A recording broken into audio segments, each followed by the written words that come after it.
we were discussing control unit. As I said, the principal function of the control unit is to regulate data movement within the CPU and between the CPU and the external world. Let us start the discussion, continue with it from where we left, but first let us make a little bit of recapitulation for the sake of continuity. Let's see, this is the diagram we had in our previous class. We said that if we want to move data between two registers, we have to have a data path between two registers. For example, here's a data path between RA and RB, RA and RC. Okay. If it is desired that data from RA should come to RC, okay, then the control gate C2 should be open, control gate C5 should be open, the data should be out from RA and should be into RC. Now, one thing I should emphasize that this data path will be the same width as the width of the register. For example, if the width of the register is of 16 bits, the data path should be 16 bit, and in each line of that data path there will be a gate. Okay, and that is true for all of them. Now you see, if we have to now a set of registers like say 3 here, between any two of which we want to transfer data, then we said there will be naturally 6 lines altogether that will be there. That means we will have to have 2 into NC2 combinations that have to have, which basically NP2 combinations n into n minus 1. Okay. Now, as I said that if the number of registers is too high, say 10, in that case naturally data paths, number of data paths transferred to be too high, and it's a jumble up, and therefore what we do is we go to what we say is the bus structure. Okay, here the different registers put the information of the data into the bus, and the register which wants to take the data takes the information from the bus. For example, if we want to transfer data from PC to memory address register, then the C3 gate should be open and C7 gate should be open, so that PC, the data with PC comes into this internal data bus, and that is now gated into the memory address register. With this picture, let us see that how the different states of the instruction cycle is executed. Okay. Now let us place two pictures side by side.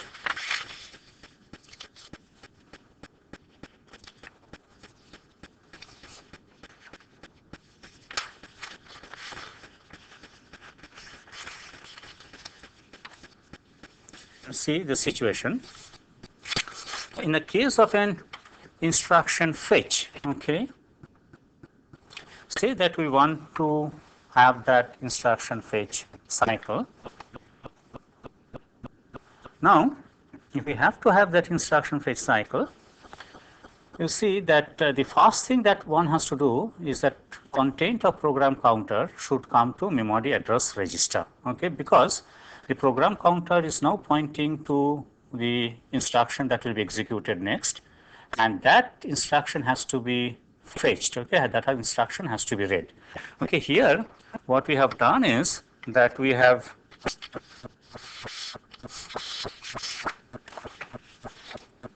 used this notation that PC is going to memory address register. That extra bracket that we have used earlier while we were discussing instruction set, we have gotten rid of. It is like the programming language statement, as if, for example, MAR is equal to PC, which means that content of program counter is being set to memory address register, the location memory address register. This will mean that content of program counter will come as the content of memory address register. Okay. Now, with this, you see that instruction fetch cycle will consist of the content of program counter comes to memory address register, and this means that the gate C3 and C7 should be open. C3 and C7 should be open, right? Then the content of memory location addressed by the memory address register should come to memory buffer register.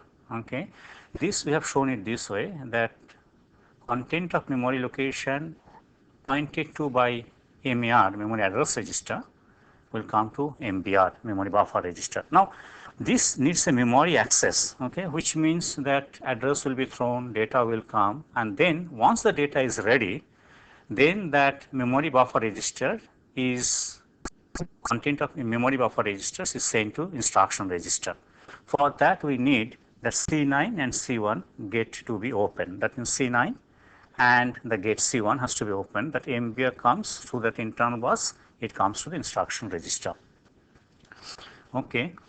Now, in between, the program counter has to be incremented by 1. I have assumed that each instruction consists of, say, 1 or more words. Every time one word is read, it will consist of 2, 4 or 6 more bytes. Okay, the program counter will be incremented by 1 to come to the next word. Okay, and so to do this incrementation, C0 has to be active so that pass program counter is incremented. Now, this is the steps that have to be followed, okay, if the instruction fetch cycle has to be executed. Okay, this fetch cycle has to be executed. Now, you see that therefore the instruction fetch consists of several sub operations. Okay, we call it micro operations. This is one micro operation, this is another micro operation, this is another micro operations, and this is another micro operation.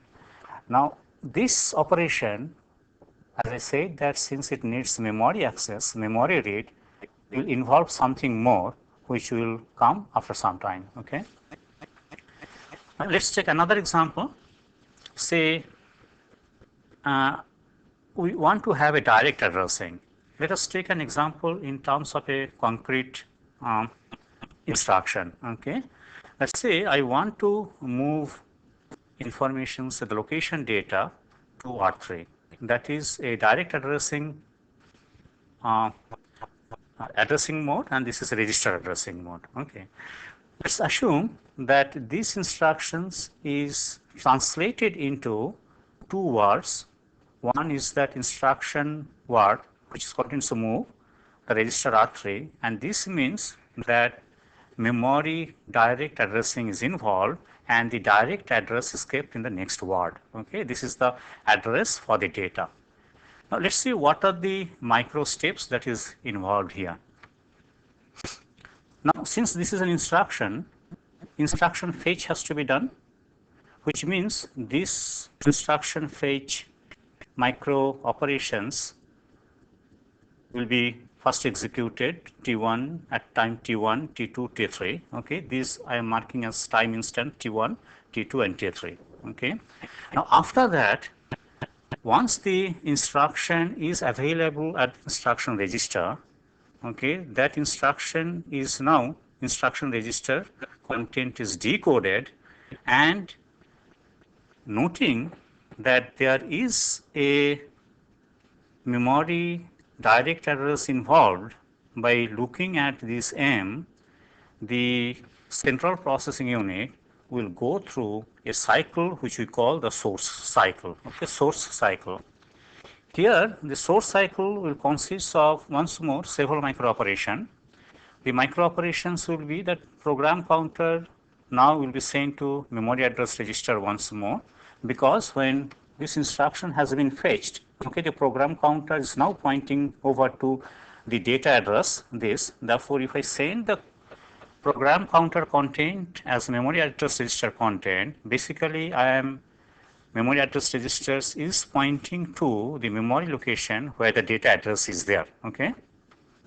For that gate C3 and C7 has to be open. Okay, you see the C3 and C7 has to be open.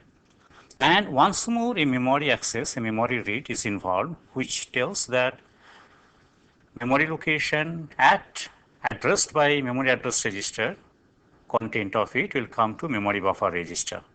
And as it comes to the memory buffer register, in the next time, the program counter which is pointing to this should increment it by 1 so that it points to the next word. Okay. Therefore, here program counter is incremented by 1. Okay.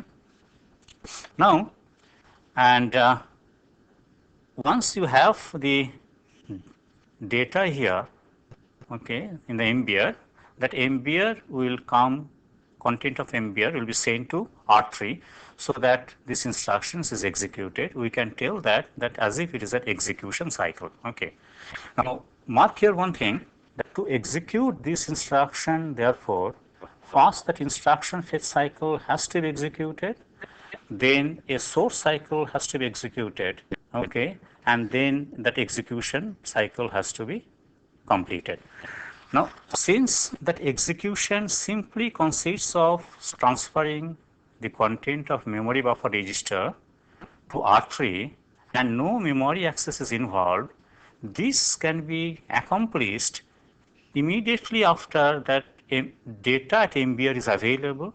Therefore, you see that as such a separate execution cycle is not necessary. These micro instructions can be executed here itself in parallel with as if the program count when the program counter is incremented by 1. Okay. Therefore, this instruction can be executed in parallel with this instruction, which means C0, C9, C11, these two micro code, so to say, these two micro instructions can be executed simultaneously this way, right? Now, here let's see one thing, that when we say that this is the microcode for the at T1 timing state, okay, let's call this as timing state, at T1 timing state, that C3, C7 should be open, and since there are altogether 12 control points in this simple system, right, we can talk about as if there is a control word which consists of C0 to C12, so many of data bits or rather control bits, okay, so many of control bits. C3 and C7 are 1 and all the other bits are 0, okay. That constitute this operation, that C3 is open and C7 open, that is indicated by this control word, all zeros, C7 1, C3 1. So for incrementing the program counter and so for transferring MBR to IR, okay. You see C9, C1, C1 is 1, C9 is 0. Now, this we call, say this one, this one, this one, we call the control words, okay. Similarly, therefore, you see that instruction fetch consists of as if one, then an operation here of the memory access, then the second control word and the third control word, okay. Similarly, here we have a control word for this operation program counter going to MAR, then a memory access, then this is another control word and this is a third control word. These two control words can be merged together to frame this, to make this control word, okay, making these two parallel operation. Similarly, you see, as you're saying, when we're making the parallel operation, the incrementation of the program counter can be done anywhere after T4 and before T6. In fact, program counter to program counter incrementation can be done in parallel to this operation also, okay. Therefore, basically what we wanting to mean that putting a particular micro instruction, okay, we have some, so to say, flexibility, okay, where we can put this particular micro instruction, okay, constrained by that it has to be done after some operation and before some operation, okay.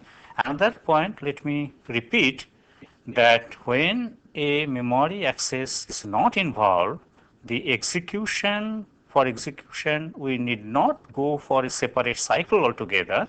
It can be done within the cycle immediately after the source cycle itself, okay. Now let us come to some more example, okay, because this is an important issue that we will have to take care. Say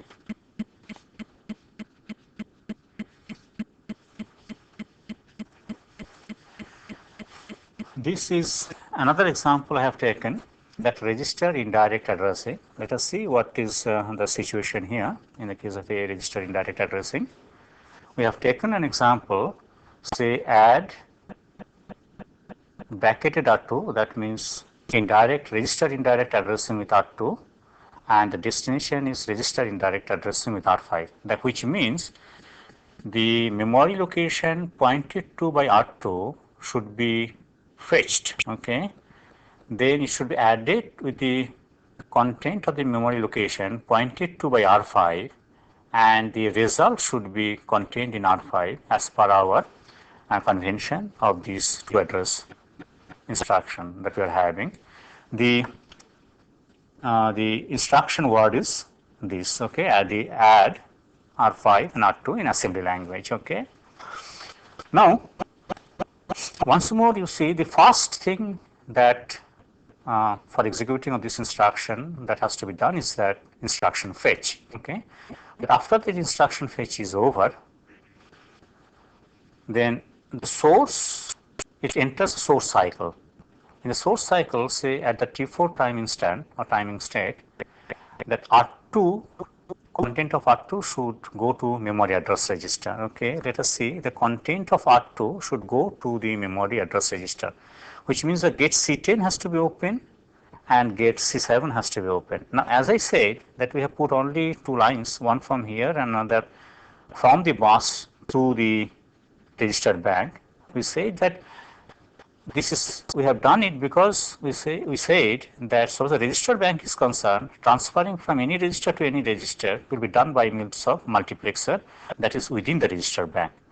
Any register content we want, that should be thrown into the data bus C10, and any input to the register bank, okay, will be thrown into the data path C11, okay. I mean data path which is controlled by C11. Now with this, let us see that R2 goes to MAR, then memory location, content of memory location which is addressed by memory address register comes to memory buffer register. A memory access is involved here, and then memory buffer register, content of memory buffer register comes to the temporary register T, okay. For that we need C9, C4 to be open, C9, C4 to be open, okay. This is our source cycle, and after the source cycle is over, since once more a memory access is involved, we enter a destination cycle, okay. In this destination cycle, that content of R5, it is, you see that almost similar to source, this destination cycle while reading, because both are register indirect addressing, only the register changes, okay. Therefore R5 comes to MAR, then C10 and C7, then content of memory location pointed to by memory address register, okay, comes to MBR, right, it's memory access, and once it is MBR, at MBR, MBR's content is sent to, it should not be T, it should be A, okay.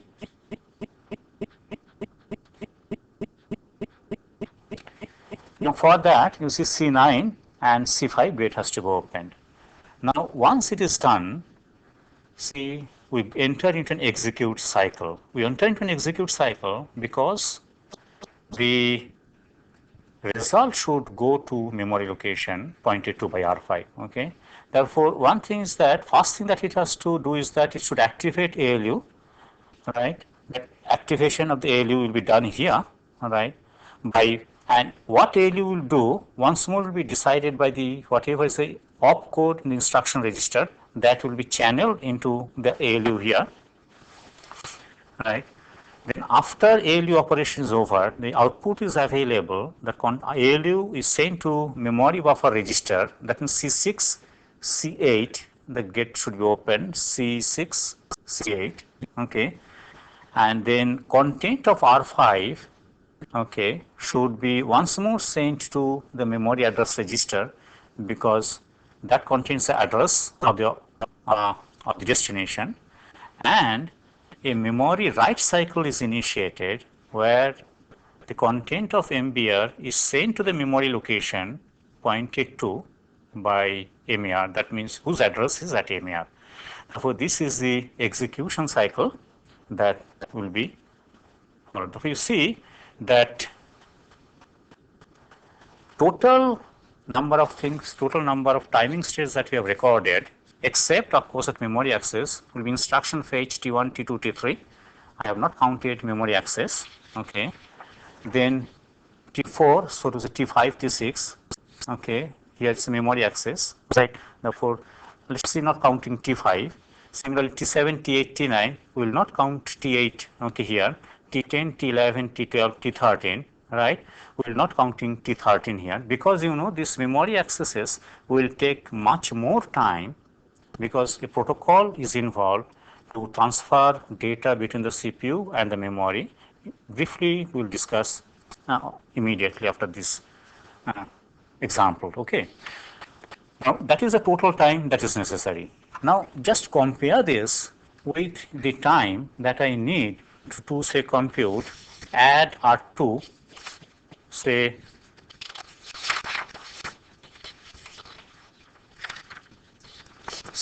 time that I need to have add say R2 to with R5. Okay. Here we'll naturally go for instruction fetch. Immediately after instruction fetch, you know, the content is available at R2 because it is register addressing. The R2 is taken, content of R2 is taken, added with R5, and the result is stored in the R5. Since we don't have to go out beyond the limits of the CPU, that means to the memory, then immediately after fetching the instruction, that instruction cycle, if necessary, can be, so instruction fetch cycle, if necessary, can be a little bit extended, so that this addition is done immediately within the CPU and the result is stored in the CPU. The result is stored in the CPU. That saves a good amount of time if the data are available in the register itself. Okay. Now, with this, let us see that what should be the structure of the control unit. Okay. But before that, and what should the input and output of the control unit, how the control unit should function. But before that, let us see that when we are talking about that memory accesses, how exactly the memory accesses are carried out. Okay. I am coming to a diagram that I have shown earlier also, that whenever some data has to be interchanged or exchanged between the CPU and the memory, a protocol is involved. And the protocol involves the address bus, the data bus, and the control bus. Okay. For example, if memory read is involved, then memory address register, we call the address buffer here, that data is, that address is here. If you want to read it, read some data, then say that memory read, this control line should be on to tell the memory that it wants to read the data. On getting this control signal, memory reads the data at the location contained in memory address register, that means contained in the address bus, which has been latched into this address buffer here. Data is thrown into the data bus, okay, and the signal data ready is sent to the CPU saying that data is ready. Then the CPU can take the data or latch the data into the data buffer. Okay, that is a simple protocol that is followed between the CPU and the memory for reading. Okay, similarly for writing, if CPU wants that some information has to be written into the memory, then what it does is that the location where the memory, the data has to be written, that location is put into the memory address register. That may come from anywhere depending upon addressing mode. Okay. that address bus content is latched by the memory into the address buffer. The data that has to be read, that has to be written into the memory, the CPU will throw that data onto the data bus and will say to the CPU that memory write by this memory write control line. Okay, by exciting this memory write control line. On getting that memory write, the memory takes the data from the data buffer, takes address from the address buffer, writes into the memory location which is given in the address buffer, and this line can once more be used to say that the write over. Okay, that means data has been successfully written into the memory location. Now, naturally, you see, since the protocol is involved between these two, okay, a signal has to be activated properly in time sequences so that this job of transferring data either from CPU to memory or from memory to CPU can be carried out. Okay, I'm showing here a simple, I should say that a protocol signals which can be used for this purpose. Okay, here you see that the entire information has been divided. That means entire total total action has been divided into several timing states. Okay, T0, T1, T2. These are clock cycles of the machine, right? Now, if, for example, memory read is involved, say on getting that memory read has to be carried out, that address bus is activated, say at the timing state T1. Is going high means as if that address bus has been activated. Okay, the address bus has been activated and remains activated. Okay, CPU says memory read. Now, as the address is thrown, the memory read control line is also activated. Right, memory write control line is deactivated because it's memory read cycle.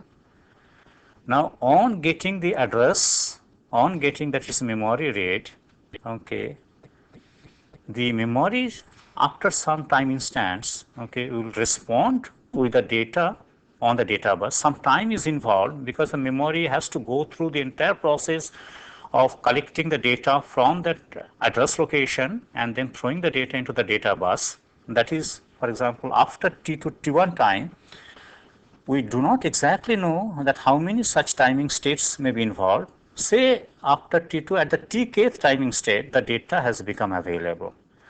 As the data has become available, CPU says the data is ready by means of this control signal. Okay. Now, on getting this control signal, the data ready, the CPU possibly at tk plus 1th time instant, okay, or timing state, the data will be stroked into the data bus, and on that data ready signals will be withdrawn, data bus signal will be withdrawn. Okay, all data on the data bus will be withdrawn, memory read signal will be withdrawn, and the address bus signal will be withdrawn. Okay, this is the way that entire, I should say that signals, a possible, I should say that a possible way of sending signals, protocol signals, and the address information and the data information so that data can be read from the memory. Okay. Similarly, and we call it the entire thing from here to here a memory read cycle. One important issue that has to be taken into consideration here is that after address is thrown and after the CPU says that memory is ready, depending upon the speed of the memory, the CPU speed is very high. Okay, memory speed is not that high in comparison to the CPU speed. Okay, therefore, after how many timing instance the data will be available is not known. Okay, in the sense that, for example, if I change memory today, this delay from say T1 to Tk, this k may increase or decrease, right? But one important thing is that when the data bus data is available, that memory will tell data ready, and on data ready, the CPU can stroke the data into the data bus. Okay, during that period of time, since the data is immediately necessary, the CPU has to remain idle until or unless we make some other arrangement for it. What arrangement we can make for it, okay, we'll see in our discussion on memory architecture. Now this is our memory read cycle. Let us see similar situation in the case of a memory write cycle. Okay. Say in the case of a memory write, CPU wants to write something into the memory whose address is in the memory address register. Okay. Now the signals this address bus the CPU activates, say at the T1 time instant. Memory read is not activated, memory write is activated, okay, and remains activated. And since it is CPU which is writing the data bus is also activated by the CPU. That means data is immediately ready. Now on getting that memory write signal, CPU starts taking the data, writes in the memory location which is in that which address is in this address bus and which has been latched into the address latch within the memory, and on completion of the data write, it will say that write done. Okay, so here it says that write done. On getting the write done, the CPU will start withdrawing that memory write signal, the address bus signal, okay, and the memory will withdraw that write done signal. Okay. Now here I have shown a time instance at Tk to Tk as if 3 timing states is involved. It may not be 3 timing state, it may be within the same timing state. Okay, but this is actually to give you a picture that how signals are used, okay, to exchange information or exchange, by information I mean data, between the central processing unit and the memory unit. Okay, that exact nature of the signals and the names of the signals, the number of signals may vary, but this is whatever on the overall is a protocol that is maintained. Now here also one should see that between memory write and write done, the total number of timing states that is involved, okay, is quite a good number and is not known as depend upon the speed of the memory unit. Okay, and therefore during this period the CPU has once more to remain idle, okay, until once more we can do something about it, right? Now with this picture kept, okay, let us see what will be the structure of the control unit. This is the control unit. It's a hardwired unit consisting of interconnections of the logic gates and the flip-flops. Now let us see what are the components. The components are, here there is an instruction register. Okay, the output of the instruction register comes to a decoder. Let us see what is a decoder, what we mean by a decoder. Say we are talking about a 2 to 4 decoder, say, which means it will have, say, 2 inputs, I0, I1, and there will be 4 outputs, say D0, D1, D2, D3. Depending upon the combination of inputs of I0 and I1, one of these output lines, D0, D1, D2 or D3 will be high. By that, say, if we draw the truth table of a decoder, say I0, I1, the 4 possible combinations can be that 0, 0, 0, 1, 1, 0 and 1, 1. The outputs can be D0, say this is D1, D2, D3. For 0, 0 combinations, only this output will be high. For this is I0, this is I1. Okay. For this combination 0, 1, only this will be high. For this combination, D2 will be high, and for this combination, D3 will be high. Therefore, for one combination here, only one line will be high. Okay. Now, such a decoder is necessary here because that instruction that comes has to be decoded before it comes to the control unit to see that which instruction it is. Okay. Now, as I said earlier, that the instruction can be of fixed format, can be of variable format. I mean, instruction opcode can be for fixed length and of variable length. In the case of a variable length, the decoding circuit turns out to be a bit more complicated than the simple circuit that we talked of here. That if there are, say here, k inputs, naturally there will be 2 to the power k outputs. For one combinations of k inputs, there will be one output high out of 2 to the power k possible outputs. Okay. Now, therefore, this is a decoder input that to the control unit, the external signals also are inputs. The external signals may be data ready, write done, interrupt, and such signals. The other input signals can be control flags, memory read, memory write. The outputs are C0, C1 to Cm-1. The control points, the gates that are to be opened by these signals. Here there is another input that's come from the clock. Okay, there is a timing generator, the timing sequence generator, the output of which are T0, T1, Tn-1, say n such pulses. How many such pulses will be generated? That also depends upon that what is the state of the machine, and therefore there is an input from the state to this timing generator also. Now, what is the state I am coming to? Before that, let us see that what exactly we mean by the timing generator. Say this is a clock input, pulses, a train of pulses, a sequence of pulses. The T1 is 1 here, otherwise it is 0, so to say. T2 is 1 here, that means a pulse is here, otherwise it is 0 here, and here it is 0, and so on. That means T1, T2, T3, T4, T5, and so on.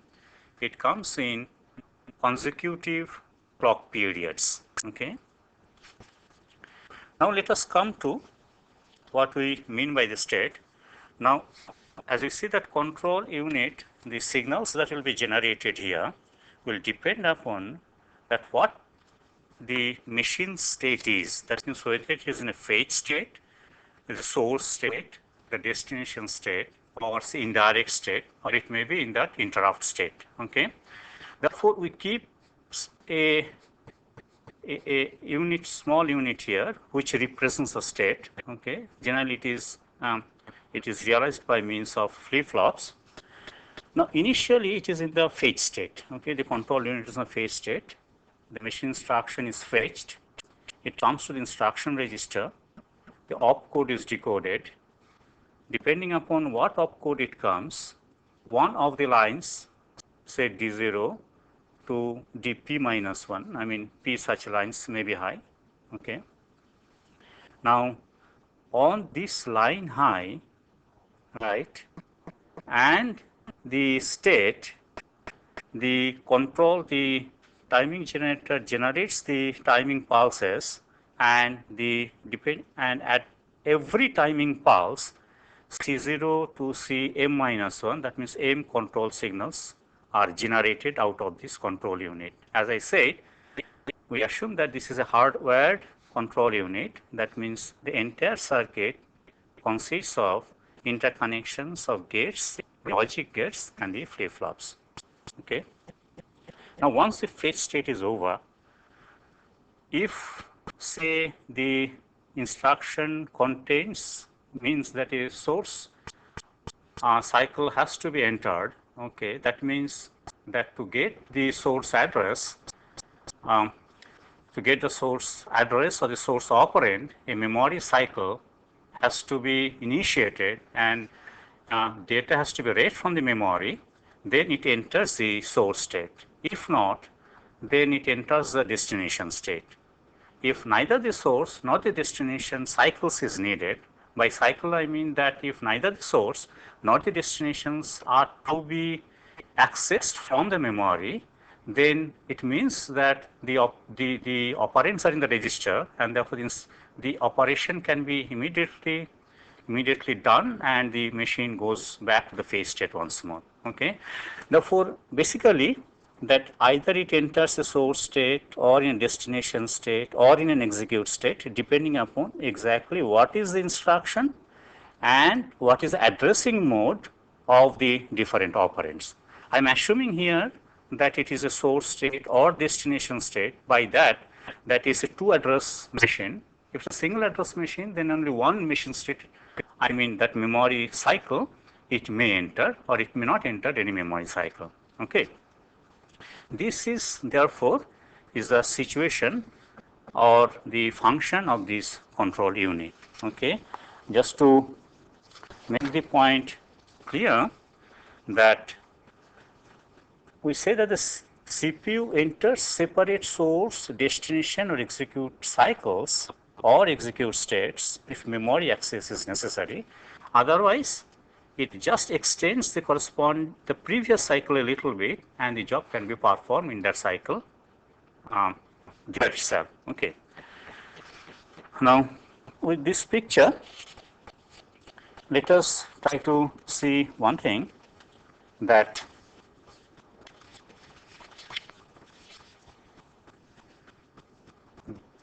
if the instruction set is simpler and the addressing mode is simpler, then the hardware control circuit will be simpler as well, which means that we can do the decoding faster and execution of an instruction turns out therefore to be faster, which may lead to that execution of the program to be faster. Okay. Therefore, one objective can be, okay, that keep instruction set as well as keep the addressing modes simple. Okay. Another is that, for example, to emphasize this point, let us see that, say, if we have to memory read, that means operand has to be fetched from the memory. In that case, you see that after the address is thrown, okay, in the address bus, right, and it says that memory read is necessary, the memory will, after getting a request for memory read, it may need many timing states. These timing states are the machine timing states, that means the CPU timing states. Okay.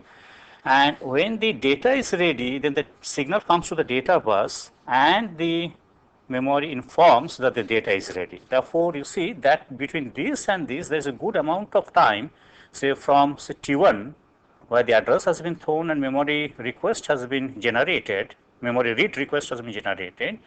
To get the data, it takes quite a good amount of time. Okay. Therefore, you see the less the memory cycles that is involved, okay, the faster will be in the execution of the operation, right. Now, that is why saying that lesser the number of memory references, faster will be in the execution of a program. Okay. Which means that if we keep the number of general purpose registers or the data registers high, in that case, execution of a program will definitely be faster. Okay. For example, let us see this. Say we have had a register indirect addressing. You see, after the fetch is over, source has to be fetched from the memory. Therefore, here is memory access involved. Destination has to be accessed from memory. Therefore, you see that memory access is involved here also, and execution has to be done, and the data should go back to the memory, and therefore here is also a memory access involved. Therefore, three memory accesses immediately makes the total execution of this instruction quite, I should say, time consuming.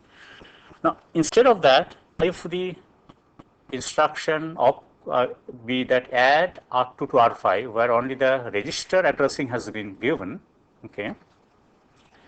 Now, this means that both the operands are in the register R2 and R5, and therefore immediately after the fetch is over, since no memory accesses are involved in it, the data can be taken from R2, added to R5, okay, and the result can be sent back to R5 with only one timing state, right? And therefore, no such accessing will be necessary, which immediately means the executions of this program will be quite fast.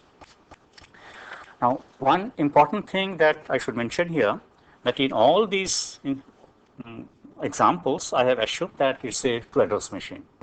Matter remains the same if it's a single address machine or it's a three-address machine, okay? Because in that case, in the single address machine, only either the source or the destination cycles is there, and in the case of a three-address machines, there may be at most three cycles, okay?